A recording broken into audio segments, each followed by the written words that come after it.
No one's got a better one. I literally gave you a great answer. Corn. Corn my life could be wouldn't change considered a without vegetable, corn. grain, or fruit, depending. favorite No, segment. it would change, but like she's telling you it would change because you don't understand how often it's used. Yeah, corn is in everything. Like you probably wouldn't have you wouldn't be eating meat if it weren't for corn because it's such a popular animal feed. You're getting into like the science of all this. Well, that's I'm talking what about just you humans. said. Bogged down in What the was weeds. the most? I'm just talking about humans and what they consume. I and don't what they think it'd be they lettuce consume. because I think lettuce is easily substituted. That is true. Also, I feel like every like 1 or 2 years there's a weird lettuce outbreak, and they're like, can't eat lettuce for a bit. I don't even and like everyone lettuce. goes on fine. You just made it the most That's important. why I'm not talking about me. I'm talking about life. And it's just because you can either have it on a salad or in a burger. No, I just think because salads are very widely consumed. Like It does have a lot of uses. But we've named 2. Salads, Burger, sandwiches. we got the burger. A turkey sandwich. Sandwiches in general, more than just burgers. I mean, Those are big categories, right? lettuce wraps. Garnishes. I'm just saying. Lettuce wraps, Billy. You can have other wraps. See, like Yeah, but lettuce they're not as good as is. the wrap. You need the cold texture of the lettuce going up against the hot texture of the This chicken. is the point I was trying to make. Lettuce is more important than Brussels sprouts.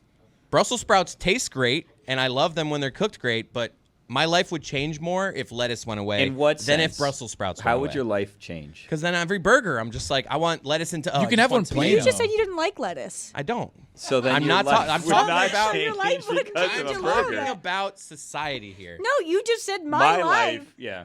I'm speaking You in can't general. decide on behalf of society. It was your opinion. Most people I mean, like lettuce on sandwiches. Huh. But your life would not change. Right, but most people's would change more than if So it's Brussels not that sprouts. important to you. It's important to everyone else, is what you're saying. You got it. Right. Okay. That was a sigh right there. So I think we're supposed to talk to Greg Cote, but I don't know what's going on anymore. Right. Yeah, we are. I saw Taylor coming in today. Yeah. Not to put his business out there. I saw Taylor coming in today. You but just did. He was coming a different way than he normally comes because he normally rides his scooter like up the garage and parks like inside. But I saw him coming in the front door of the building that we work at.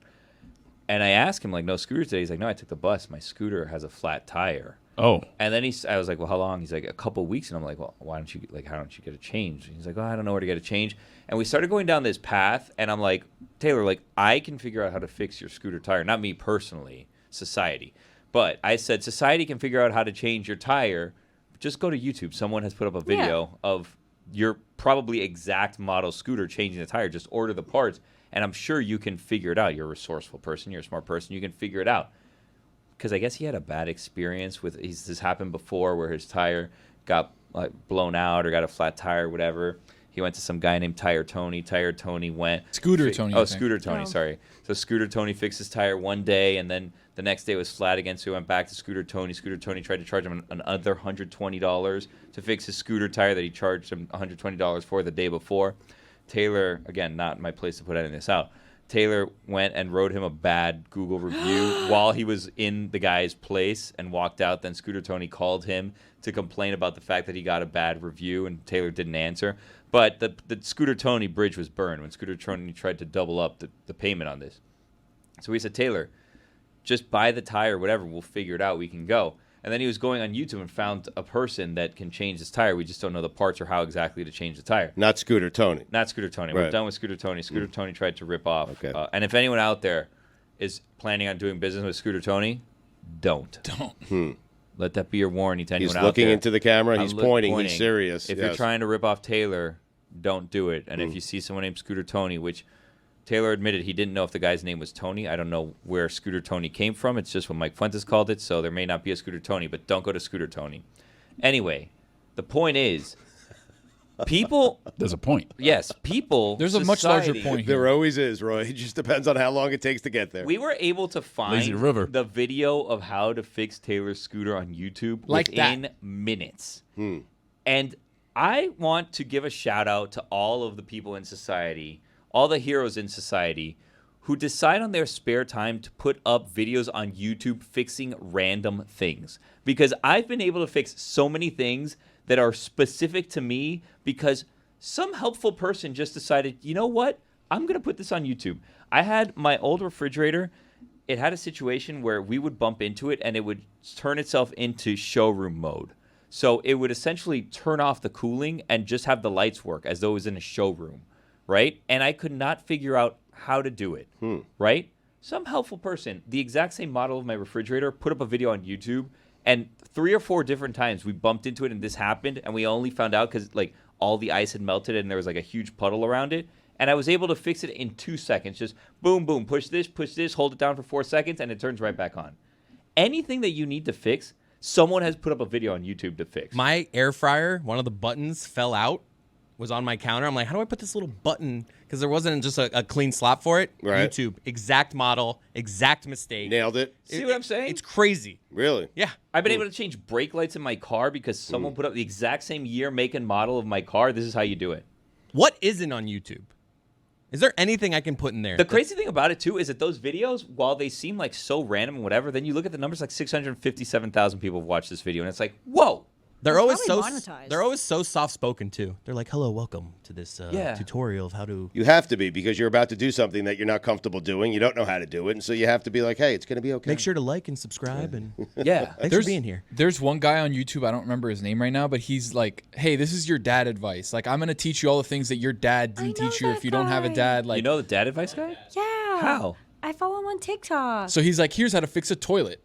And you're like, oh, damn, I've never had to fix a toilet before. My dad never showed me. My dad doesn't know how to fix a toilet. So he's there like, you got to unscrew this, and then you got to put this here and do that and then fix it. I found one because my wife, a ring that my wife had, not her wedding ring, a ring that she had fell down the drain. But you know how the drains are kind of like scooped? It had right? like the J trap or whatever. So I went on to this guy's channel. I don't remember what his name was. But I went on. He's like, this is how you get a ring out of the drain. It was the exact title of what I did, like ring out of drain bathroom, whatever. And he's like, you got to unplug it here, unplug it there. So I took it out. There was a lot of gunk inside, by the way, so it was kind of gross. Yeah. But I ended up scooping it out and getting the ring out. And I was like, look, this dude, even though I can't shout out his name because I don't remember, I respected that guy. Who is this guy? Dad advice from Bo? I don't know. Let me see. Feels like This it. guy's 97,000 Speaking of followers. dads, let's bring on Chris's dad. Greg Cote is on the line. He is ready to join us. He is the biggest star in the national media today. Everyone is talking about not one but two of his takes from yesterday, one in the Herald, one on the show. Before we get to the great Greg Cote, let's play the clip that aired on SportsCentral. Is this the most ridiculous hot take ever? This is Mick ridiculous. Absolutely. Listen, I'm all about clickbait, reader engagement, pandering to the home crowd. I get that. And maybe it's working because here we are talking about it, so it's mission accomplished.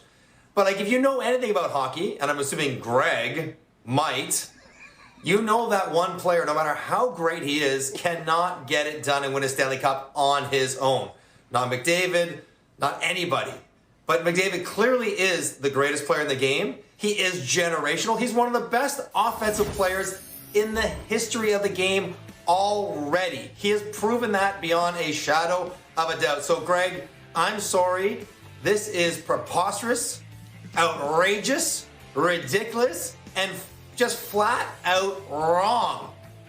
So I know the Miami crowd might eat it up going up against McDavid, but if you're a hockey writer, some point you're going to look back at this article, this headline, and say, that was not my finest journalistic moment, because this is just ridiculous and wrong. Again, he called him a hockey writer.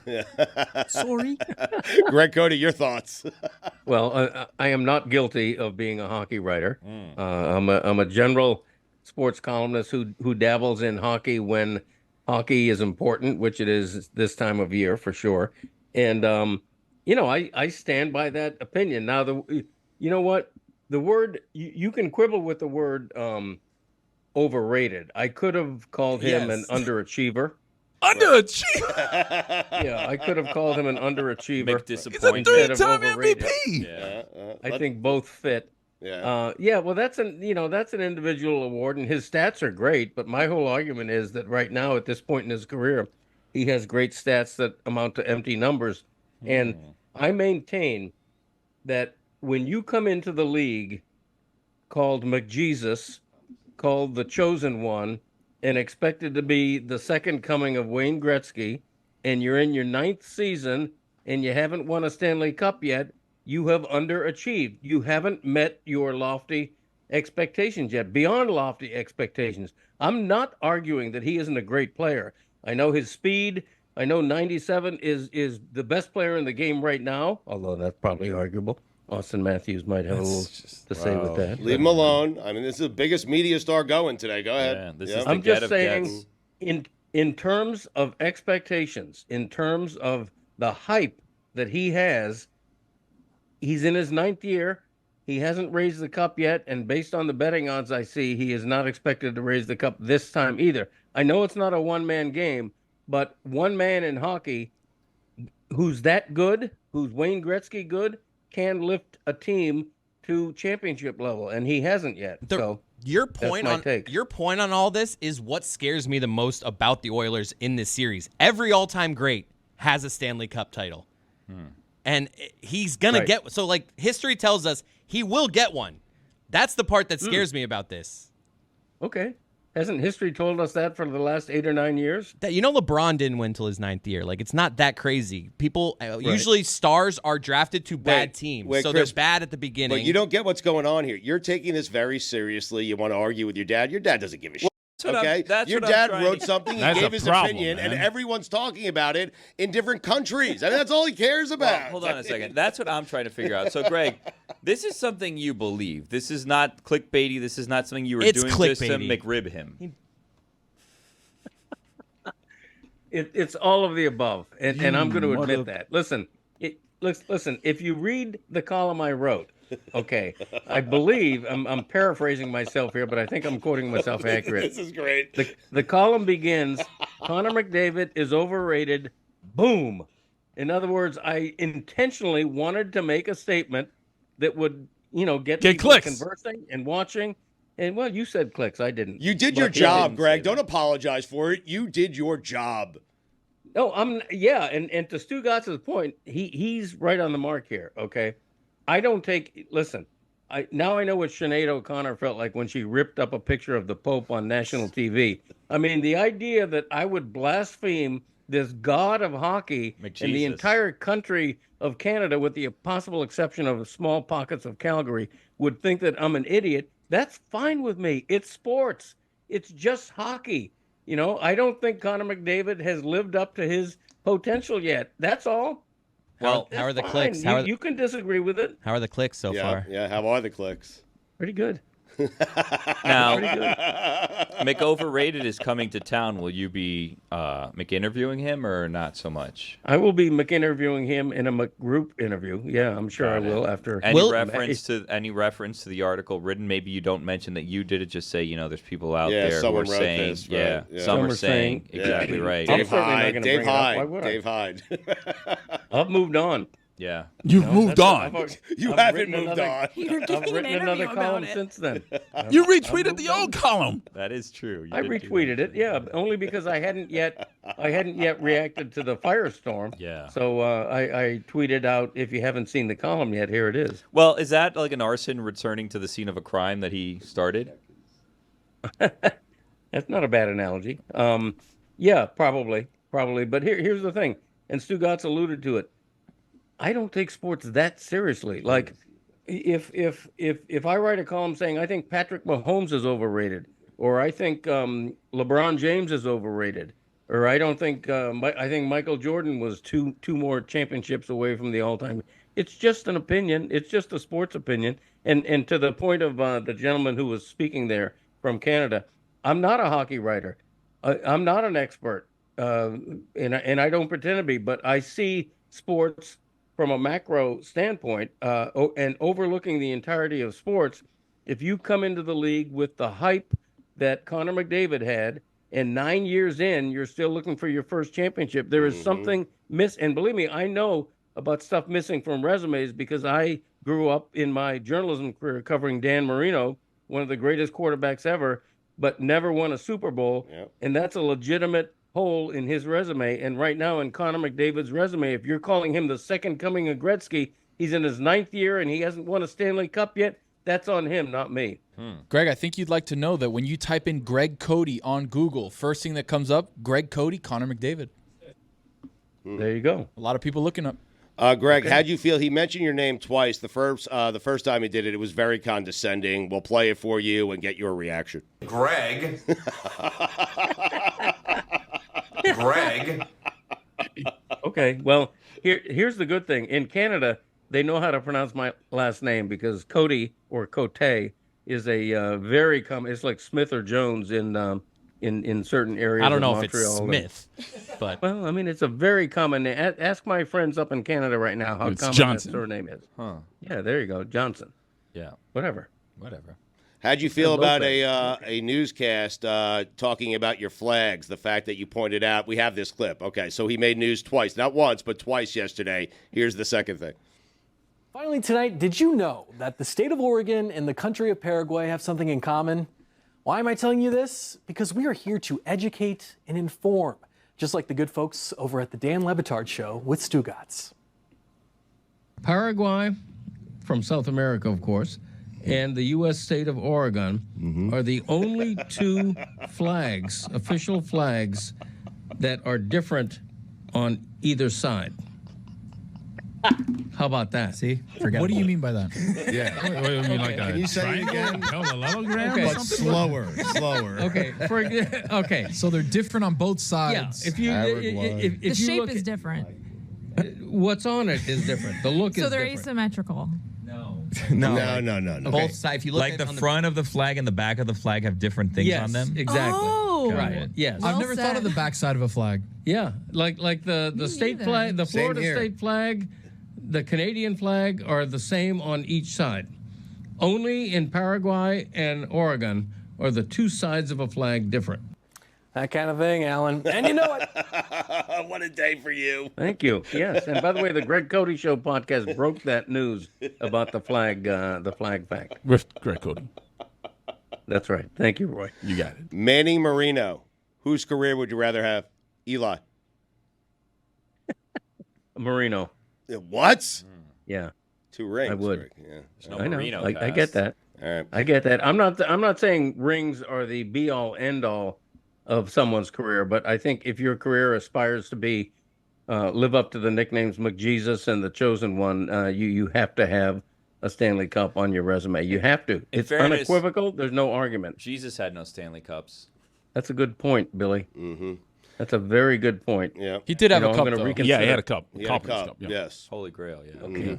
A chalice, a gold chalice. Not nearly That's as important as a debatable. Stanley It Cup, wasn't. though. It wasn't a gold chalice. Yeah, if that you would have gotten you remember stuck in the Indiana Knights Jones. Templar. Yeah. Exactly right. Very it was good. the wooden Okay. one. Spoiler alert. Well, Greg, congratulations on your big day. We're very happy for you, man. It's a Okay. it's a big Thank one you. for you. You did your job, man. Don't apologize. Okay. I'm so proud. Okay. Thank you, Canada. I love you. Always have.